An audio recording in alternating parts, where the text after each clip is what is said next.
Hey, Kadagi to all my friends and relatives in four directions. You are listening to Native Roots Radio presents I'm Awake, and I'm your host, Robert Pilot. Hey, we discuss local, national, and all over the world BIPOC Native issues. As you know, Native issues are human issues, and human issues are Native issues. Hey, I just want to kind of start out the show. We talked a little bit in the last few days on the show about the MMIWR March in Minneapolis on Valentine's Day on February 14th. Prior to the march, there was some powerful speakers. We had our friend Ruth Buffalo was up there, State Senator Mary Kunesh. And we had this young warrior that has been on the show many times, and she's a doer. Her and her husband are a doer, and it's very awe-inspiring speech. And I want to play that for everyone because I really feel like it was powerful, and I want to share that with everybody. And this is the young ones. She's a young lady here in Minneapolis. She did the Leonard Peltier March all across Turtle Island to Washington, D.C., and again, she's a doer, so I wanna share this with everybody, and I'll talk a little bit about this after we play this short segment from Rachel Thunder.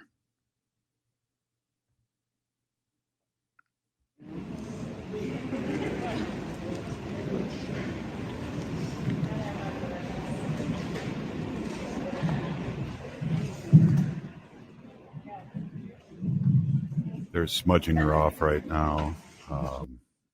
It's awesome thing.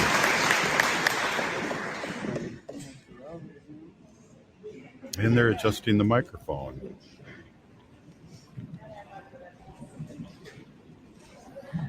There's a lot of smudging going off again. It's pretty powerful. I just really totally excited to play this, and I'll cue it up right now, and let's let her rip.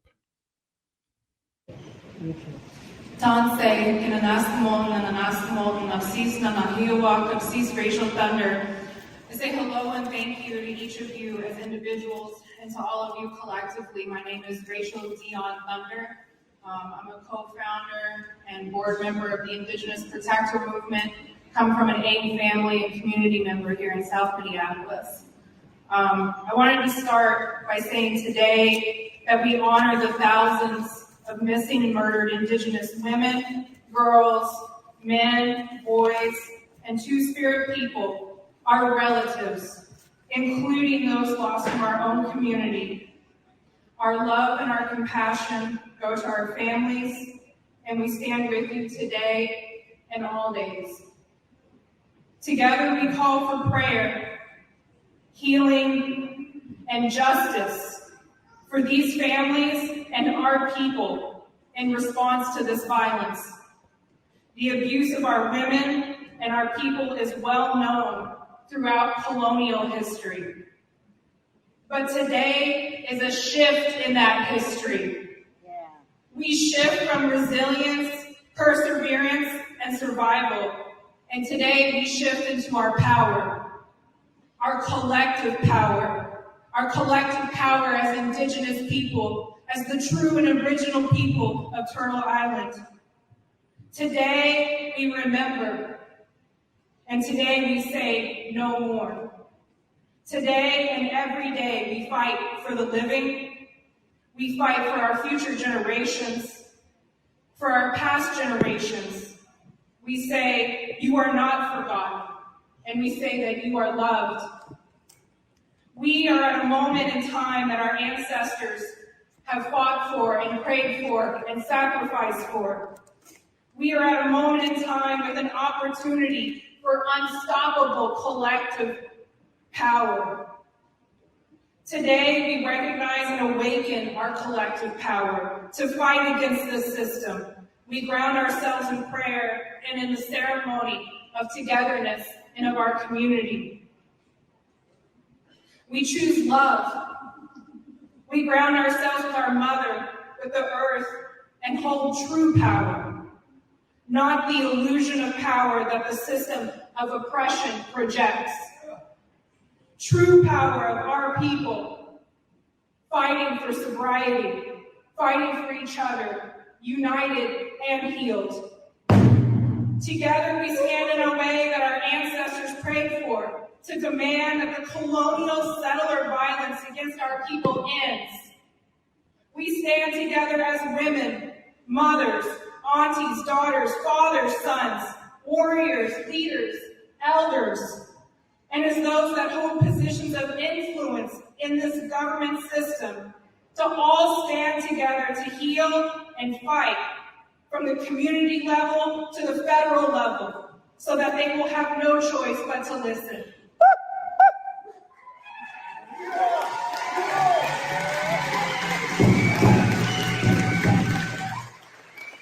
That there will be no other option but healing and peace. That our sovereign rights as the original and true people of Turtle Island to defend and protect our relatives is honored and upheld. Today we say no more, and we say that together as one true, clear voice. We say no more through our words, our walk, our march, for all of our missing and murdered relatives.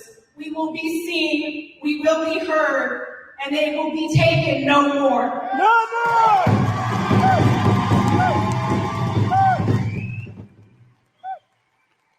That was beautiful. That was Rachel Thunder speaking on behalf of her group. And I just really love the fact that we have young people that speak up and that are articulate, that are educated, that are fighting for our people, and that can really bring the message out there. And that's what we try to do here on Native Roots Radio. I talk about that all the time, is that we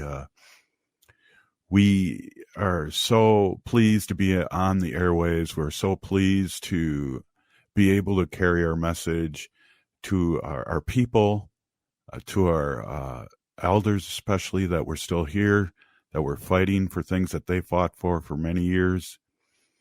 I want to say, Peeny Gigi, thank you so much for all our white allies out there that ask us questions, that say hello, and try and do the right thing in a good way. And, it's been our pleasure here on Native Roots Radio to be a conduit to the communities that we serve all over Turtle Island.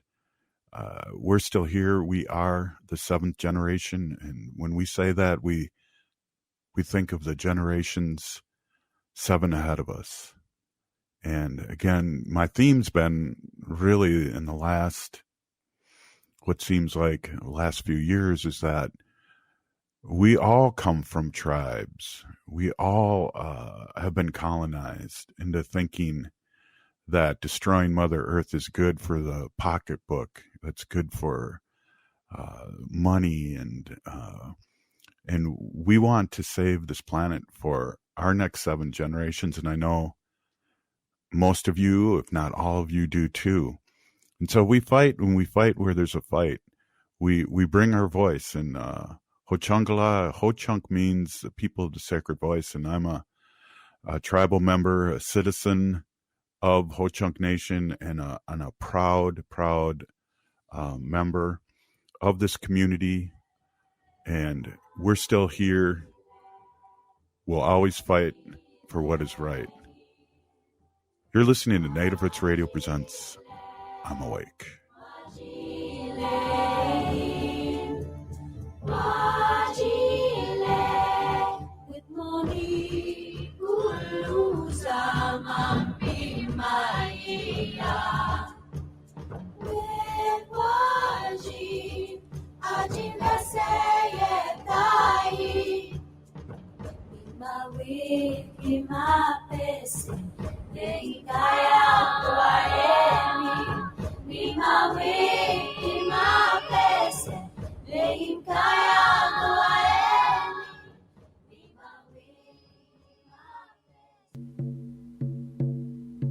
When we heal from our traumas, when we face our fears, let go of our addictions, when we relearn our values, when we live our teachings, respecting our elders. cherishing and honoring our children. When we honor and take care of our spirit, There will be no room left for sexual violence. Sponsored by the Minnesota Indian Women's Sexual Assault Coalition. The city of Minneapolis is now on Native Roots Radio with Minneapolis AIR. AIR stands for American Indian Relations. Guest host Christine McDonald talks to people about important things affecting the city's Native communities. Minneapolis AIR dives into topics like public safety, public health, elections, and so much more. Tune in to Minneapolis AIR on Native Roots Radio from 5 to 6 p.m. on the second Wednesday of every month, right here on AM 950. As we pack away the ornaments and bid farewell to the holiday season, it's time to unwrap the gift that keeps on giving, getting protected by a COVID-19 vaccination. This is your chance to make a difference, especially as our Native communities face higher COVID numbers. Those higher numbers underscore the need for collective action. So answer the call and get vaccinated. The latest vaccines are not just authorized, but they're proven effective against the current variants. This is extra protection even if you've already had previous vaccines, since previous vaccines will eventually wear off. Plus, the new shots are FDA approved for ages 6 months and up. A COVID vaccine is not just a shot. It's a pledge to safeguard the wisdom and stories handed down by our elders. So join the movement, get vaccinated, and make 2024 the healthiest year ever, securing a brighter future for our Native community. For more information, including details about clinics offering free vaccines, visit vaccines.gov.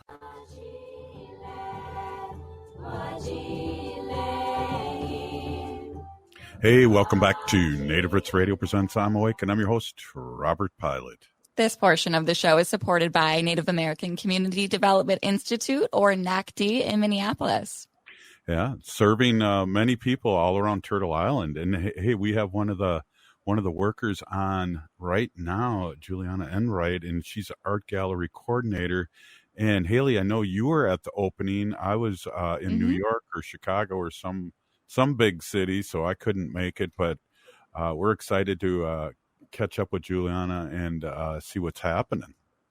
Yeah, always. Hey, welcome to the show. Hey, nice to be here.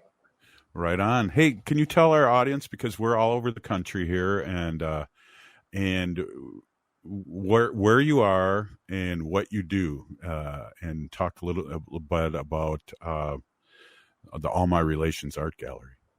Yeah, absolutely. My name is Juleana Enright, and I am the Gallery and Programs Coordinator for All My Relations Arts. And we are a program of the Native American Community Development Institute. And that's located in Minneapolis on Franklin Avenue, which is the heart of the American Indian Cultural Corridor.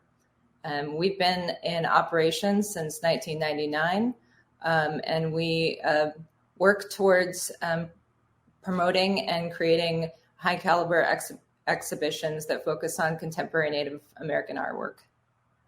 Yeah, and you also do book signings too and openings, and we really appreciate you and having the capacity to sponsor that Ho-Chunk book that was signed, and that was very successful signing. I think we're going to swing around and talk to you about trying to do another one here. That was awesome. Yes, one of our programs is the Native Authors Program. So we pair local or Native to Minnesota residents to support them in getting help publishing and putting their voices out so that we can tell our stories better.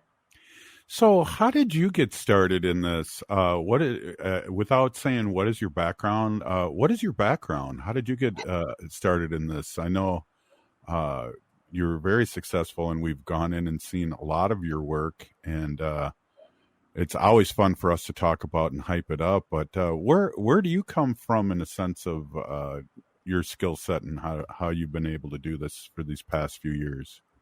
Yeah, well, I should start out with the fact that I'm an enrolled member of the Lower Bro Lakota tribe of South Dakota. And growing up in South Dakota, I didn't see a lot of Native representation. So to be in Minnesota is just a lot different than it was growing up. So I kind of got my background as an arts writer, and from there I went into independent curation. And I was part of a fellow of the Emerging Curators Institute, which is a local organization that tries to help and uplift BIPOC curators or first-time curators. And I actually had my show at All My Relations Arts before I started working there. That one was focused on Indigenous futurism, and it was called Biskabiang, which is an Anishinaabe word for returning to oneself.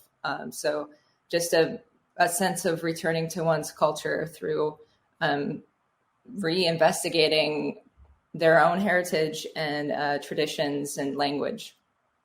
Yeah, and with my background, that's really important because we feel left out if we don't know our traditions, our ways of life, and sometimes there's gatekeepers out there that so we have issues like that. So it's really cool to hear that that's what you were really focused on, because I know sometimes it's problematic for us Native people, especially for our adoptees that are coming back and people that just weren't brought up in the culture and that want to be brought up in the culture, or at least know about the culture.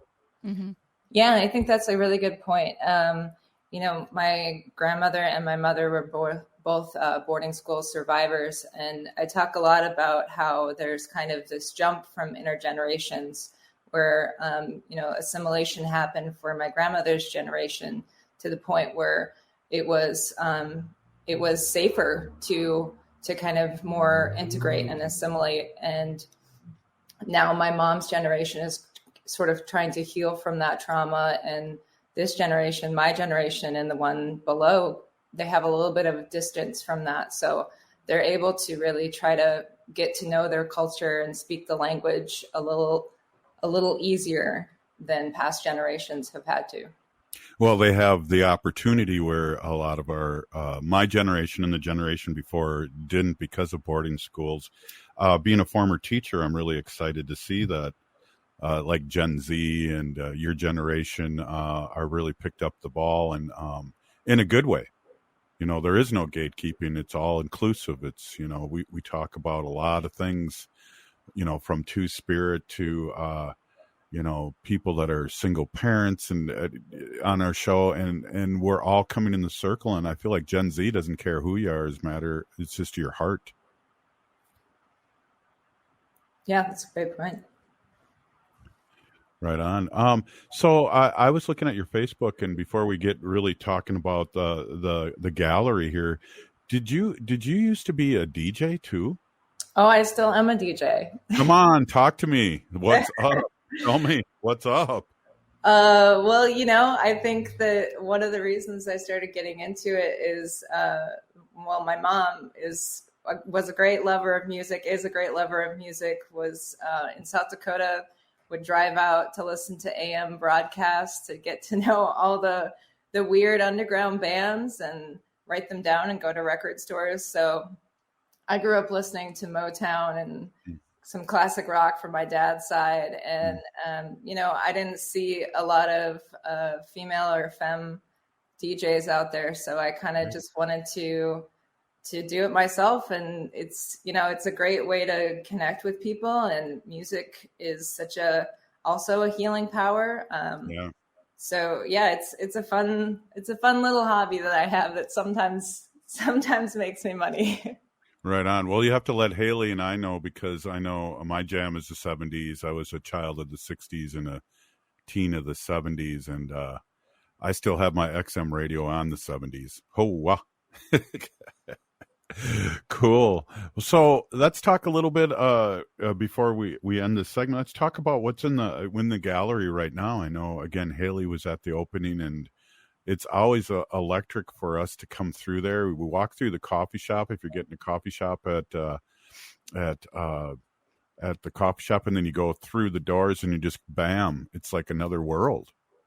Yeah, it's so great to have Power Grounds right in front of the gallery. It really, helps people come in who might not have known there was a gallery space there, and it really helps our community feel like they belong in the art world, when so many institutions have made us feel really not welcome in those spaces.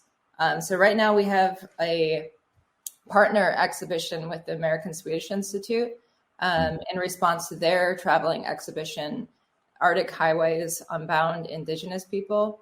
So this is an exhibit called Okizi to Heal, and it's the Dakota word for healing on a individual and singular element. And this is a group exhibition that kind of cross-pollinates Indigenous cultures. So we have artists who are of Sami descent, and then we also have invited and juried Native artists showcasing at the same time. And when we were in conversation with the American Swedish Institute and with the Sami artists in the show, we really realized that there was such a similarity between the historical things that we've both gone through as Indigenous people, loss of spirituality, language, or separation from those things. And so this exhibit is really highlighting trying to revitalize the efforts to reconnect this generation and future generations to our language, our land, and our culture as a way of healing. Haley and I talked about this, and Haley, you can jump in too. The similarities between our bison and the deer really blew my mind when I went in the gallery and heard about that. Yeah. Yeah, and I think that was one of the elements that we really found a common ground on. The migration installation, which is featuring the Sami and a Swedish artist, talks about this migration of the reindeer and the Sami people's connection to reindeer, which really mirrors Native people's connection to the buffalo and how we migrated with each other. And another element was just this concept that animals don't know nationality or national borders. And so really it's kind of breaking down those barriers of what colonization has pushed us into. Yeah, and we talk a lot about this on the show, and I know one of my favorite speakers used to talk about it all the time was John Trudell, was that everyone came from a tribe at one time. People have been colonized by either the Catholic Church or the Spaniards or whatever across the world, and Native Americans are one of the last, along with other indigenous people across the world, the last line of being totally colonized, and we're fighting back on that, and you're fighting back on that with your gallery, and that's we're going to take a quick break, and then we're going to come back with a lot of fun talk here. Juleana Enright, art gallery program coordinator at All My Relations Art Gallery here in the Twin Cities, Minneapolis. We'll be right back after this short break. Stay with us.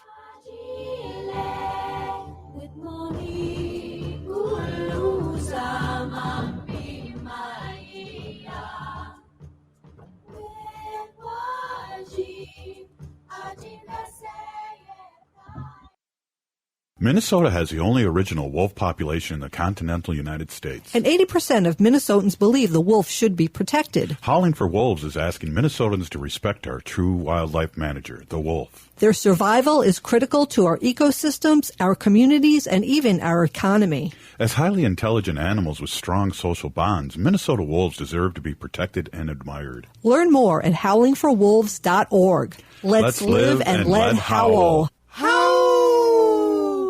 Hey, if you're like a lot of people, you're probably relieved that the holiday celebrations are over. But there's one thing that might stay with us from the holidays besides all those gifts, and that's COVID-19. Numbers from COVID are going up as we spend more time inside. And Native Americans are seeing even bigger case spikes. With all the indoor celebrations over the holidays, you may have unknowingly been exposed to someone with COVID-19. That's why it's important to stay vigilant. If you notice any symptoms like a fever, a tickle in the throat, or heavy fatigue, take an at-home test.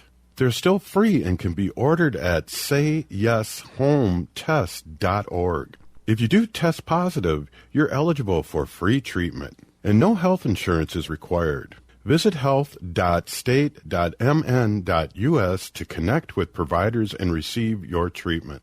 Let's make 2024 the healthiest year ever, securing a brighter future for our Native community. J&S Bean Factory is a Native-owned, community-supported, cozy, artsy coffee shop which offers roasted on-site beans, live music, and baked goods. Relax in the beautiful outside patio. City Pages writes, voted top 10 coffee shops. Tucked into a quiet corner of St. Paul's Highland Park neighborhood, this coffee shop roasts beans on-site from the best coffee-growing countries in the world. Located at 1518 Randolph Avenue, St. Paul. The good stuff. Eat Local Minnesota is a great way to find locally owned Minnesota restaurants and food purveyors. You'll find high-quality food and unique eating experiences with dishes from around the world. Just visit eatlocalminnesota.com for your next meal. Crooner Supper Club invites you to Maggie's Lounge, an exciting new bar lounge. It's open Wednesdays through Sundays beginning at 4:30 for cocktails and light fare. And you don't need a ticket to enjoy the great atmosphere of Maggie's. So stop by Crooner Supper Club off Moore Lake and Highway 65 for dinner, drinks, and live music from both big-name local and national artists. Cafe Latte combines a cafe dining experience with gourmet quality food. Plus, you can still do online ordering and takeout, along with gift cards. Just go to cafelatte.com and choose from their ever-changing selection of award-winning salads, sandwiches, and soups. Cafe Latte is located off Victoria and Grand and online at cafelatte.com.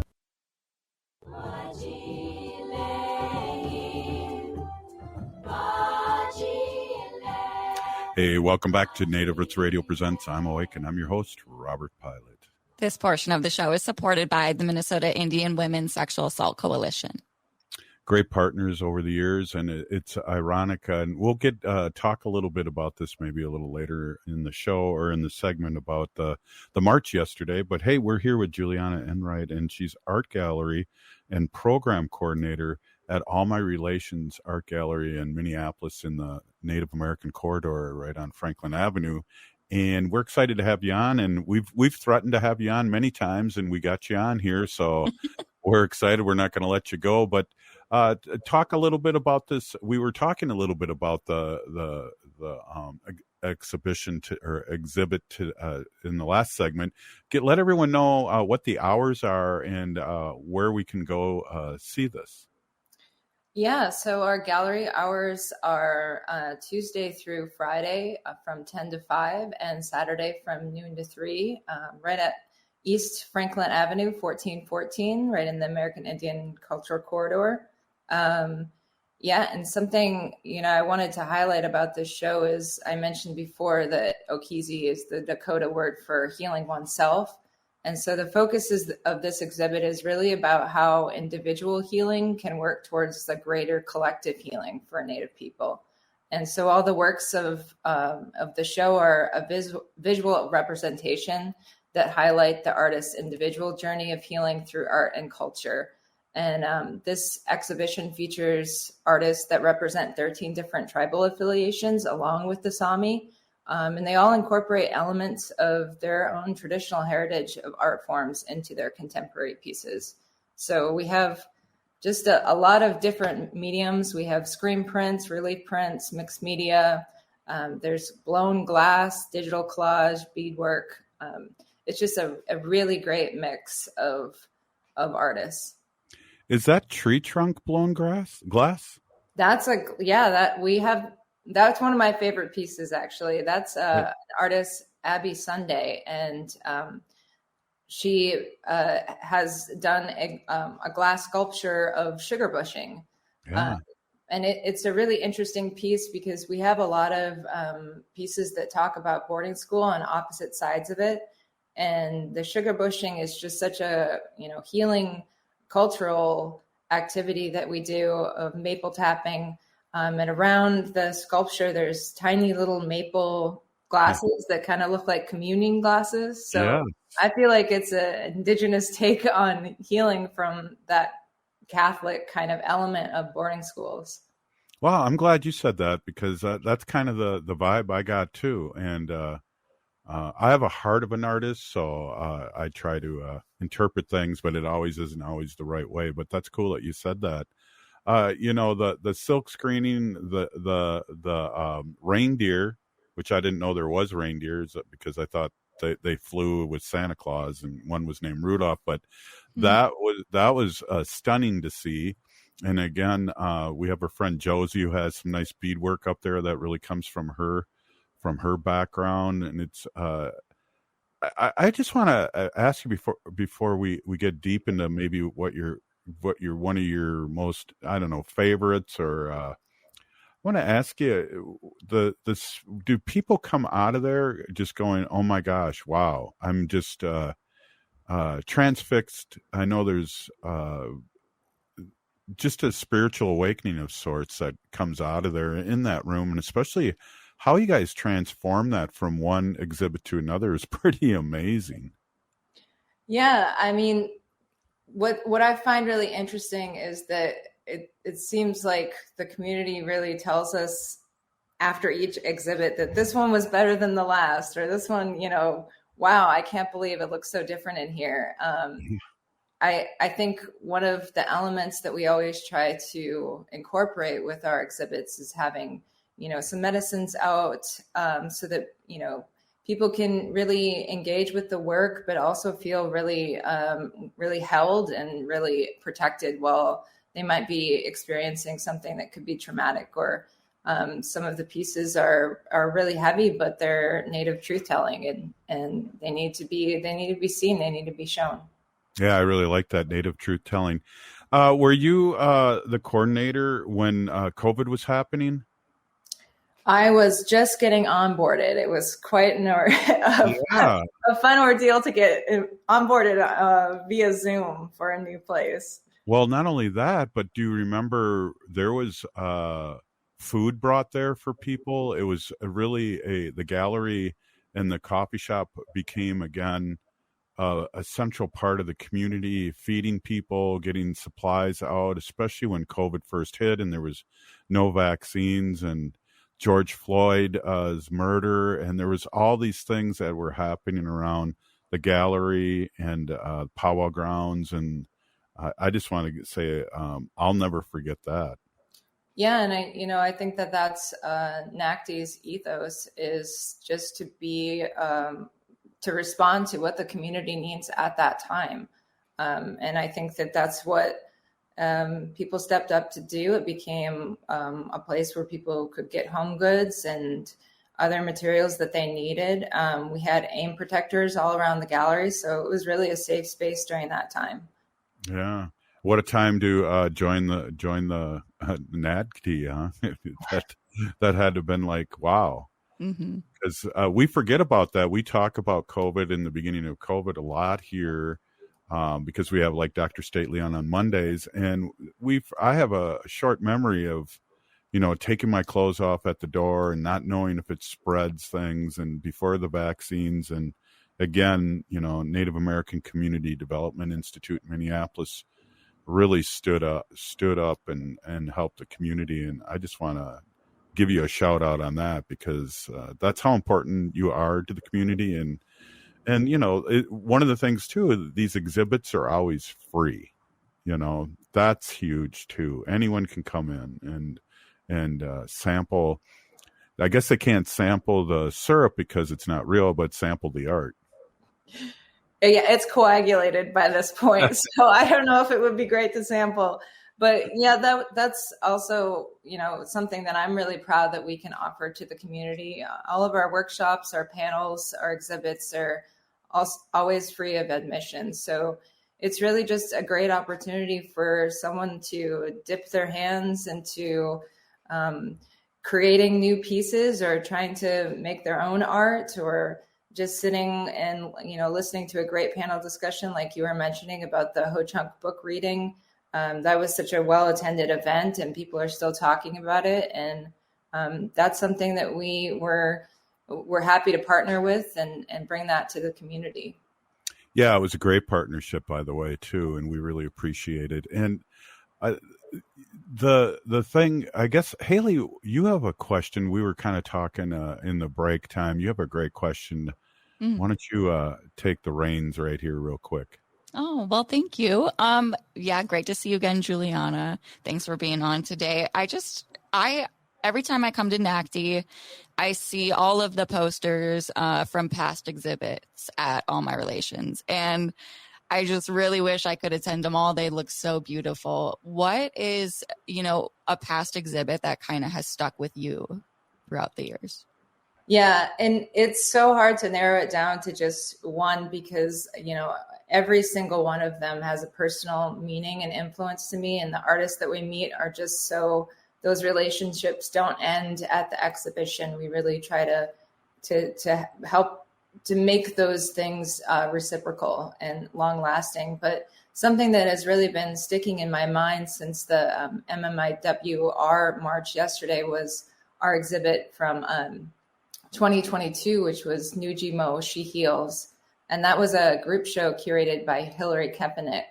And it was, we had in the past done an iteration of Bring Her Home shows that were focusing on that crisis. And we wanted to make sure that we continued that theme. And we wanted to bring in more of a healing and an empowerment and a hopefulness in it. So that one was really celebrating the aunties in our lives, whatever form or shape those people took on, whether they be female or non-binary or two-spirit people in our lives, the people who have really influenced us to be the people who we are in community and in our culture. And so we just got so much great feedback from that event, and it really just showcased the power of Indigenous women. Well, they lead the way, and that's if you're not colonized, you do know that and believe that, and women lead the way. They pick the chiefs, they pick the leaders in the tribes, and that's been going on for 10,000 years. And we're maybe with the colonization, we've took a few year break on that, and we're going to come back to that. Hey, I was at the Museum of Modern Art in New York, and it was an amazing experience, but I didn't see one native painting or picture. And that was so disappointing. And I know, too, there's a big push. There's a new federal law where if tribes don't say it's okay to have certain things that have been stolen in their exhibition, they have to give them back or not show them. And I think that's a really, really good thing. And things are leaning and bending towards our direction at times. Yeah, I think what a lot of museums and art institutes are thinking of in terms of repatriation is the way that it should be. Where do these objects belong? With whom do they belong? I was just at a conference with Angela Two Stars over the summer, and we went to the Denver Art Museum, and I thought it was really interesting the way that they had been incorporating Indigenous works into their other collections as if they lived in one, as it should be. But part of the Western art gallery had Indigenous works, and then also Indigenous artists that would comment on some of the more stereotypical or really, harmful art pieces that there were. And so that was just a really cool way of bringing it full circle and really adding Native voices back into the conversation. Yeah. Wow. That is powerful. Hey, we really appreciated you being on. And again, we got to do a movie show and critique some of these movies. Maybe we'll have aliases so we don't get a backlash. And we'll have behind a shadow here. But hey, Juleana, thank you so much for coming on. And let's do it again. You're listening to Native Roots Radio presents I'm Awake, and that was Juleana Enright of the Art Gallery here, program coordinator at All My Relations. Check it out. Be there, be square. We'll be right back after this short break. Stay with us.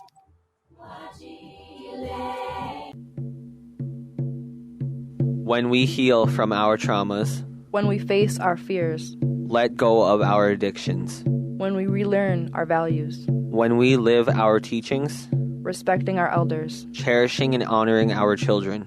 When we honor and take care of our spirit, There will be no room left for sexual violence. Sponsored by the Minnesota Indian Women's Sexual Assault Coalition. The city of Minneapolis is now on Native Roots Radio with Minneapolis AIR. AIR stands for American Indian Relations. Guest host Christine McDonald talks to people about important things affecting the city's Native communities. Minneapolis AIR dives into topics like public safety, public health, elections, and so much more. Tune in to Minneapolis AIR on Native Roots Radio from 5 to 6 p.m. on the second Wednesday of every month, right here on AM 950. As we pack away the ornaments and bid farewell to the holiday season, it's time to unwrap the gift that keeps on giving, getting protected by a COVID-19 vaccination. This is your chance to make a difference, especially as our Native communities face higher COVID numbers. Those higher numbers underscore the need for collective action. So answer the call and get vaccinated. The latest vaccines are not just authorized, but they're proven effective against the current variants. This is extra protection even if you've already had previous vaccines, since previous vaccines will eventually wear off. Plus, the new shots are FDA approved for ages 6 months and up. A COVID vaccine is not just a shot. It's a pledge to safeguard the wisdom and stories handed down by our elders. So join the movement, get vaccinated, and make 2024 the healthiest year ever, securing a brighter future for our Native community.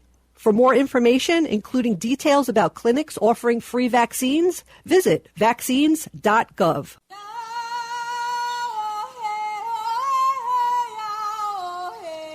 This is Leonard Peltier. I am in Coleman 1, U.S. Penitentiary, and I'm listening to Native Roots Radio.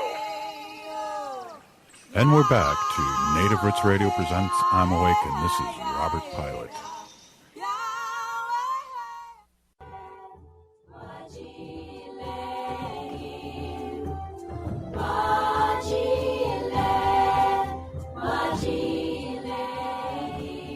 Hey, welcome back to Native Roots Radio presents I'm Awake.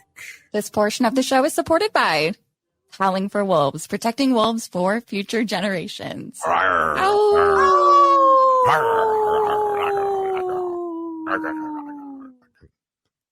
I did a howl While he's chewing on a bone. No, a leaf. Oh, our, a leaf. Our wolves are vegan. Nice. Hey, I want to introduce Wendy, our awesome and beautiful wife. My awesome, beautiful wife, and Wendy's been on for over 7 years in Native Roots Radio, and we've been learning so much over the years. I know I have about our sacred animals, and it's always great to have you on, Wen. Yeah, thank you. Hey, everybody. My name is Hanaji Hihani. That means cares for them. I was given that name by my Daga Curtis. Curtis goes by Mashke Hanajingo, which means walks on white clouds. I'm a humane policy volunteer leader for the Humane Society of the United States, and I work on animal issues at the local and state levels. And it's always my pleasure to do that. So I just got my update in the mail today, Robert. Oh. It came. It's called All Animals, Yes. and it's the update from the Humane Society of the United States, and it's marked winter of 2024. Ooh. And my hero is on the cover. Oh, Who is that? Jane Goodall. Oh, good Yeah, one. so Jane Goodall, she's awesome, and I've been following her through her career I got your over autograph the book. years. I know. Yeah, so she went into the forests of Tanzania, Africa, and she studied wild chimpanzees, and she's a PhD DBE, and she's the founder of the Jane Goodall Institute and the United Nations Messenger of Peace. So she's done great work through her career, so I just wanted to tell you that. And I get this update because I donate to the Humane Society of the United States, and I'm also a humane policy volunteer leader. And they just came up with their 2023 reflections on all the good stuff that they did in 2023. Wow. And there's so much stuff we're not even going to be able to get it through, but I just wanted to talk about a couple of the real highlights. Yeah. And some of the things that, me and my counterparts in the Humane Society of the United States, we went and we talked to our legislators about. Yeah, so it's really fun. Like when we would go meet our legislators, our House representatives, our city council members to get stuff done, and then you see it in the magazine as 2023 reflection of what passed and what good work the Humane Society of the United States did. Yeah, and continue to do. But I just want to remind everyone that the Humane Society of the United States does not adopt out any dogs or cats, or we're not involved in that. What we're involved in is legislation. So I'm a volunteer lobbyist for them, and that's what I do. It's a lot of fun. Yeah. So if anybody wants to become a volunteer leader, we used to be called council members, but now we're called Humane Policy Volunteer Leaders. Yeah. It's kind of a big, name. Humane title. Policy Volunteer Leader, and we had to put the L at the end, or else we would have been Humane HPV, which is human papillomavirus. So maybe not that. So they had to put the leader at the end. So yeah. We got to get t-shirts. But anyway, let's go here. We're going to reflect on 2023 and what all the great things that the Humane Society of the United States did. So we have, I don't know this company, and I'm really surprised about it, but with our help, and when I say our help, that's the Humane Society of the United States. Mondelez International, they are the makers of Oreos, Triscuits, and more. They will only use cage-free eggs by 2025. That's huge. And Oreos are vegan. They don't even use that. Yeah. The Oreos do not use the eggs. They are vegan. But really, this company, Mondelez International, they operate in 80 countries. Whoa. That's how big they are. So going cage-free is huge, just huge. So that's great. And they give you like a little paragraph underneath about all the details, but I'm not going to have time to do that. So in May, the United States Supreme Court upheld California's Proposition 12, which requires that mother pigs, egg-laying hens, and calves raised for veal in the state are not cruelty confined. God, that's a big thing. The law also bans the in-state sale of pork, eggs, and veal produced via extreme confinement. So California doesn't even allow those meat and egg to come into their state if those animals were kept in confined cages. So that's Proposition 12 is awesome. And we had to call our state senators about that. So we worked on that. 310 veterinary professionals and students volunteered 24,640 hours to care for 8,492 animals through their rural area veterinary service program. So that's a lot of hours, a lot of volunteers, and a lot of animals that really, benefited from this. 5 students received $10,000 scholarships from the Humane Society Veterinarian Medical Association. That's really great. Let's see what else. I don't want to read every single one, but I want to read the ones that I'm really jazzed about. Well, here's one. This is really good too. Their animal rescue team responded to 3,495 animal cruelty complaints, assisted law enforcement with cases involving more than 65 different species, including dogs, cats, goats, snakes, kangaroos, ferrets, and more, and traveled to 12 states and 2 countries this year. That's huge. Wow. Yeah. To help with animal cruelty cases. Let me get applause on that. Yeah, right? Haley, don't you have an applause one on yours too? I don't think I do yet. I'll have to get a different one so they sound different. Yeah, get a clappy one.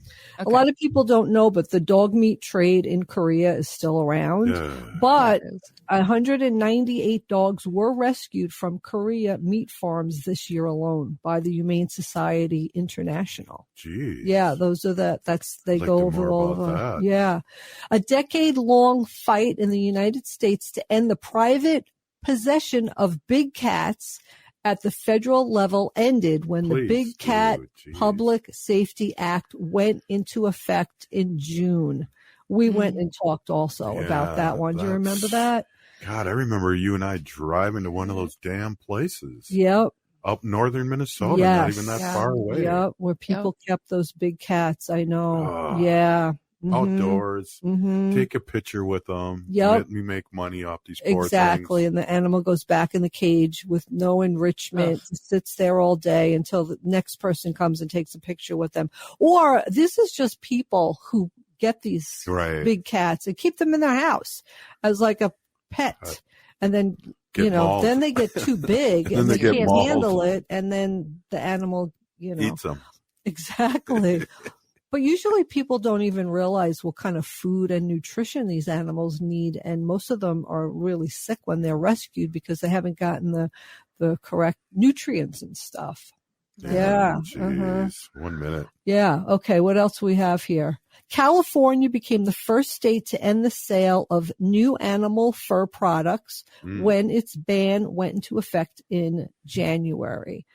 Nice. So fur that's free. Good. Yes, fur free. That's right.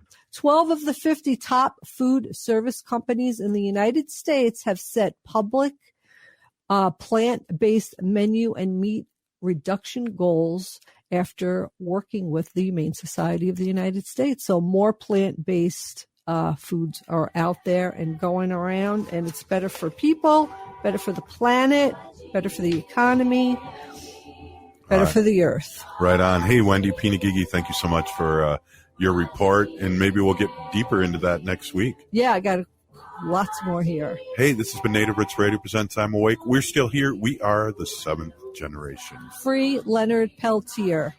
Now. Wow.